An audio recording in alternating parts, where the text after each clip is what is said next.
My phone buzzed at 11:47 p.m., his name flashing like a warning siren I couldn't ignore. I'd rather have set my apartment on fire than answer Ethan's call, but silence was my only weapon now. I stood in the dim glow of my bedroom, heart pounding, staring at the suitcase I'd packed in secret. 2 years of love turned toxic, 2 years of walking on eggshells, and tonight I was done. The rain battered my window like it was trying to break in, matching the chaos in my chest. I had to know where I'd never find the courage again. I grabbed the suitcase, my hands shaking as I shoved in the last essentials. A photo of my mom, my passport, a crumpled $20 bill. Ethan's voice echoed in my head, smooth and venomous, promising he'd fix me if I ever tried to leave. He wasn't violent, not in the way people imagine. No bruises, no broken bones. Just words that cut deeper than any knife, words that made me doubt my own mind. Gaslighting, my therapist called it, but that word felt too clinical for the suffocation I lived through. Tonight I'd chosen freedom over fear. But freedom came with a price I wasn't sure I could pay. The clock ticked past midnight. I slipped on my coat, the one he hated because it was too frumpy, and crept to the door. My apartment, once a sanctuary, now felt like a cage. Every creak of the floorboards screamed betrayal. I froze, listening for his car, his footsteps, anything. Nothing but the rain. I opened the door, the cold air hitting me like a slap, and stepped into the night. The alley behind my building was dark, the streetlights flickering like they were as scared as I was. I ran, suitcase banging against my leg, the rain soaking through my shoes. I didn't look back. I couldn't afford to. I'd planned this for weeks, but plans don't prepare you for the terror of actually doing it. My phone buzzed again, Ethan, of course. I ignored it, my breath hitching as I ducked into another alley, the city's pulse throbbing around me. I needed a story, something airtight, something he couldn't question. Ethan was relentless. He'd track me down, charm his way into my life again, make me believe I was the problem. I couldn't let that happen. That's when the lie came to me, sharp and desperate.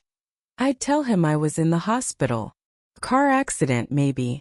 Something dramatic enough to keep him away, to buy me time. I stopped under a rusted awning, panting, and pulled out my phone. My fingers trembled as I typed the message. Ethan, I'm in the ER. Got hit by a car. Please don't come, I need space. I hit send before I could second guess it. The lie felt like acid in my throat, but it was my only shield. He'd believe it had to. Ethan thrived on control, but he wouldn't barge into a hospital. Too many witnesses, too many questions. I turned off my phone and kept moving, the city swallowing me whole. The bus station was a mile away. My ticket to a new life tucked in my pocket. I'd chosen a small town, somewhere he'd never look, somewhere I could breathe again. The rain slowed to a drizzle, but my heart didn't. Every shadow was him, every sound a threat. I thought of the good times, there were some, in the beginning. Lazy Sundays, his laugh when I burned dinner, the way he'd hum off-key to old jazz records. But those memories were traps, luring me back to a man who'd made me feel small. I shook them off, focusing on the wet pavement, the rhythm of my steps. At the station, the fluorescent lights buzzed like angry bees. I bought a coffee from a vending machine, the bitter taste grounding me. The bus wasn't due for an hour, so I sat on a bench, clutching my suitcase like a lifeline. My phone stayed off. I couldn't risk seeing his reply. What if he didn't believe me? What if he was already looking for me? I scanned the station, half expecting to see his tall frame in the crowd, his dark eyes locking onto mine. But there was just a tired mom with a sleeping kid, an old man reading a newspaper, and a janitor sweeping the floor. I thought about my mom, how she'd warned me about Ethan. He's got a hold on you, Lena, she'd said last Christmas, her voice soft but firm. I'd brushed her off, too stubborn to admit she was right. Now I wished I could call her, hear her say I was doing the right thing. But I couldn't, not yet. Not until I was safe. The lie I'd told Ethan would unravel if I contacted anyone too soon. I had to disappear completely, at least for a while. The bus pulled in, its brakes hissing like a sigh of relief. I boarded, choosing a seat in the back, away from the windows. The driver, a gruff man with a gray beard, didn't ask questions. I liked that.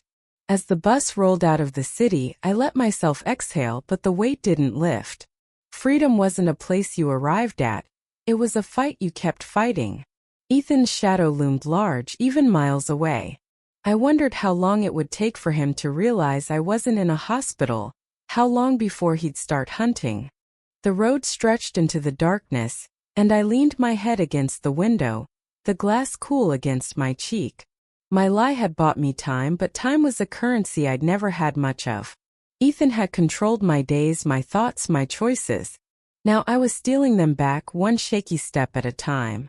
The other passengers slept or stared at their phones, oblivious to the war I was waging inside. I envied them, their quiet lives, their freedom to just exist. I thought about the life I was running toward. A small apartment, maybe with a window overlooking a field instead of a brick wall. A job where no one knew my story, where I could be Lena, not Ethan's girlfriend. I'd always wanted to paint, but Ethan said it was a waste of time. Maybe I'd start again. Smear colors on a canvas until I felt whole. The idea felt fragile, like a dream I wasn't sure I deserved. The bus rumbled on, and I pulled the photo of my mom from my suitcase. Her smile was warm, steady, the opposite of everything I'd been feeling. I traced her face with my finger, promising myself I'd call her when I got to the town. I'd tell her everything, not just the lie, but the truth of why I'd stayed with Ethan so long. Shame had kept me silent, but I was done with that now. I was done with a lot of things. Hours later, the bus stopped at a diner. The neon sign buzzing, open 24/7. I stepped off to stretch my legs, the air crisp and clean. Nothing like the city's damp grit. Inside, the smell of coffee and bacon wrapped around me like a hug. I ordered a slice of pie cherry because it was Mom's favorite. The waitress, a woman with kind eyes and a name tag that read Doris, slid the plate over with a smile. "Rough night, huh?" she said, not prying, just seeing. "Yeah," I said, my voice barely above a whisper. "But I'm getting through it." She nodded like she understood more than I'd said. I ate slowly, savoring the tart sweetness, the normalcy of it. For the first time in hours, I felt like I could breathe. The lie I'd told Ethan was still out there, a ticking bomb, but in this moment I was just a woman eating pie, not a fugitive from her own life. I wanted to hold on to that feeling, bottle it up for the days ahead. Back on the bus, the sky was lightening, hints of dawn creeping over the horizon. I didn't sleep, but I didn't need to. I was awake in a way I hadn't been in years, alive with possibility and fear and hope all tangled together. Ethan would come looking, I knew that. But I wasn't the same Lena he'd controlled. I'd lied to him, yes, but I'd done it to save myself.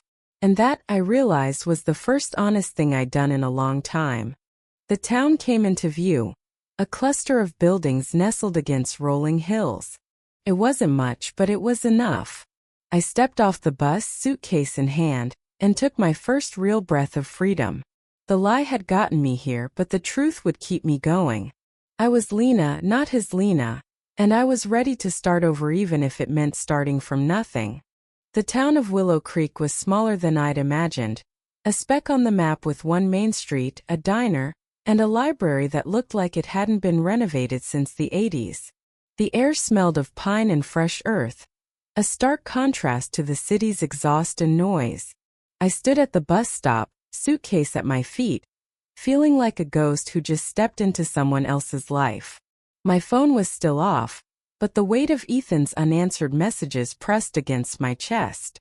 I knew he'd be calling, texting, maybe even driving to every hospital in the city by now, demanding answers. The lie I'd told was a fragile bridge, and I was already halfway across, praying it wouldn't collapse.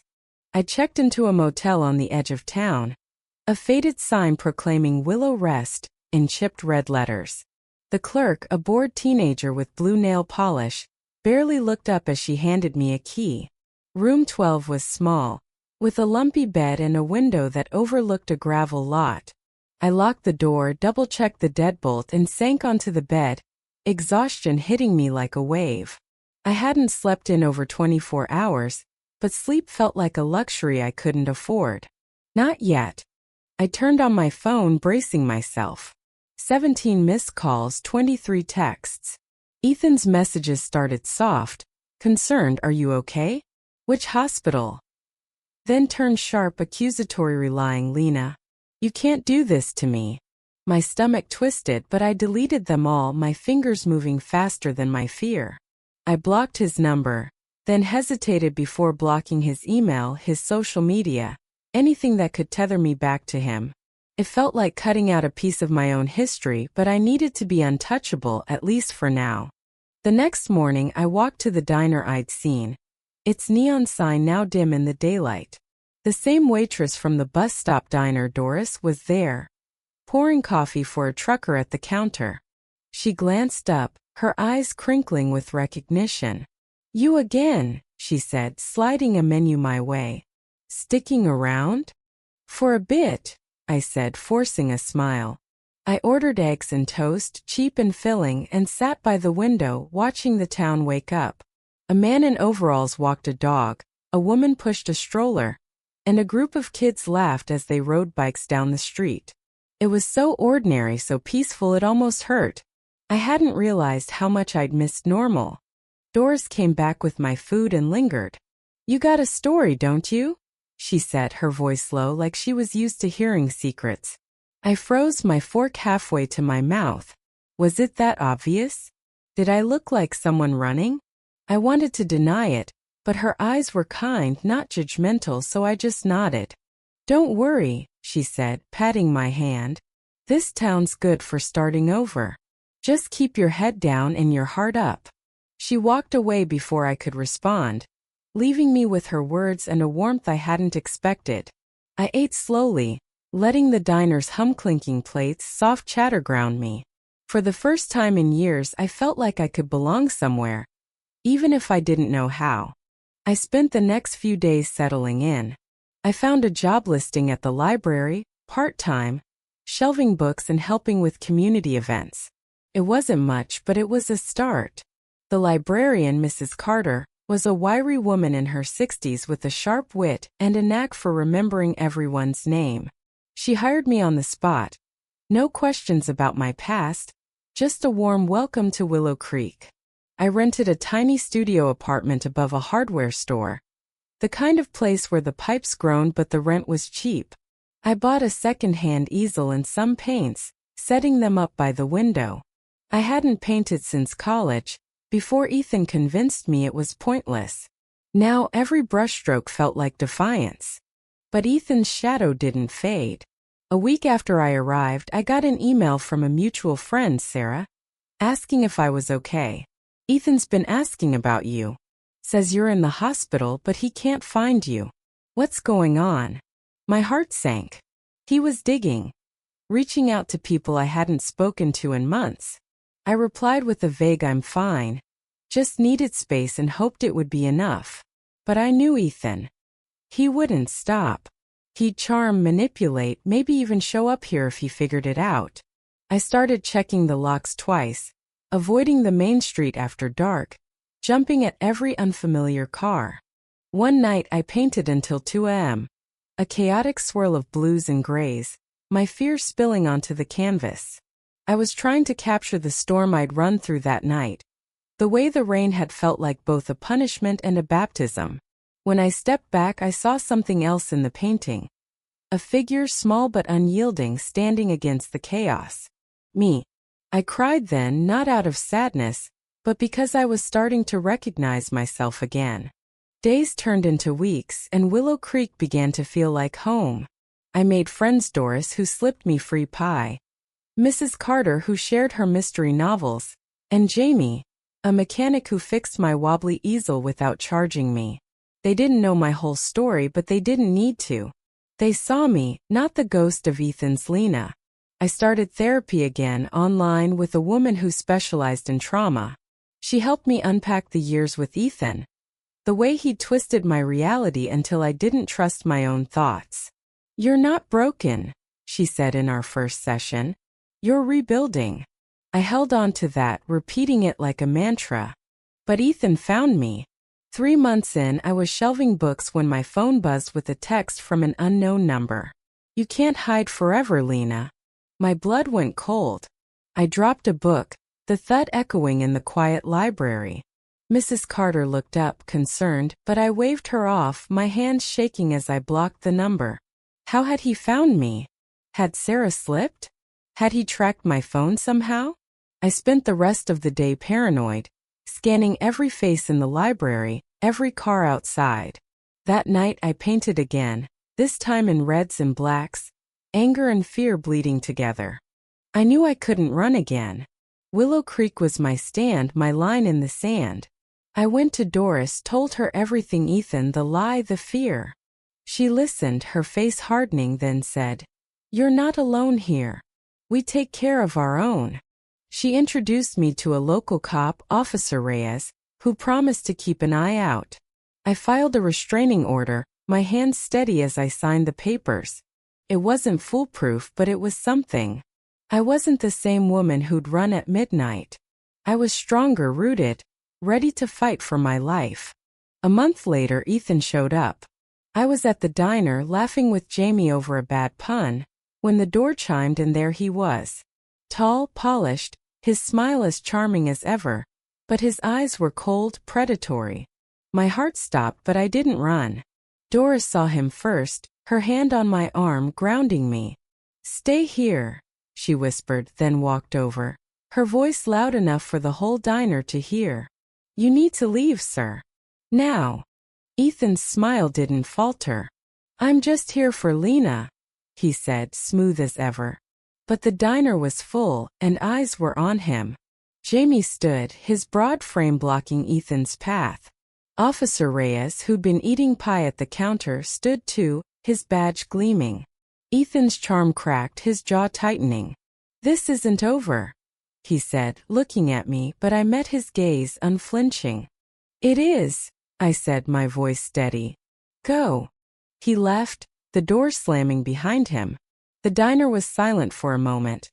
Then Doris squeezed my hand, and Jamie cracked a joke about Ethan's bad haircut. Laughter broke the tension, and I felt something shift inside me. I wasn't just surviving anymore, I was living. Ethan didn't come back. The restraining order held, and Officer Reyes made sure of it. I kept painting, kept working, kept healing. Willow Creek wasn't just a hiding place. It was my home, my proof that I could start over. My lie had saved me, but it also taught me something. Sometimes the truth isn't enough. Sometimes you have to break the rules to break free. I don't regret lying to Ethan, but I regret the years I spent believing his lies about me. I'm Lena now, not his Lena, and every day I choose myself. I hope you'll think about my story, about what's right and what's necessary. Was my lie wrong? Or was it justice? Should I have stayed, fought earlier, or was running the only way? Share your thoughts, because stories like mine aren't just mine. They're ours and they matter.